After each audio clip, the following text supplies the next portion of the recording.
तर आज खूप कंटाळा आला होता, तर म्हणलं झटपट आज साधं जेवण बनवावं. मग पटापट कांद्याची आमटी बनवली, म्हणजेच कांदवणी बनवली. आणि ही भाजी आमच्या घरात सगळ्यांना आवडते आणि झटपट बनते ती आणि छानसुद्धा लागते. आणि आपल्या गावाकडच्या सगळ्याच लोकांना ही भाजी चांगलीच ओळखीची आहे. मग त्या भाजीबरोबर मस्तपैकी गरमागरम बाजरीची भाकरी म्हणलं करावी. आणि आज काही चूलबिल काही पेटवली नाही, कारण कंटाळाच एवढा आला होता, तर त्याच्यामुळं म्हणलं की गॅसवरच झटपट सगळं बनल.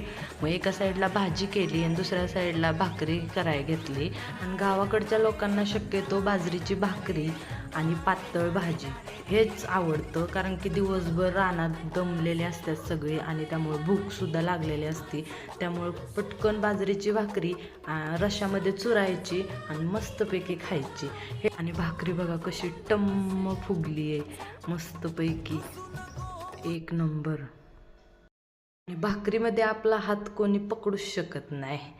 आता कांदवणी आणि गरमागरम बाजरीची भाकरी, त्याच्यासोबत मस्तपैकी मसाले भात, एक नंबर कॉम्बिनेशन.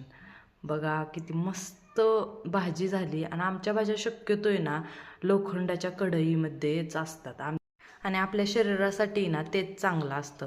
बघा मस्तपैकी कांदवणी, मसाले भात आणि बाजरीची भाकरी, एक नंबर कॉम्बिनेशन.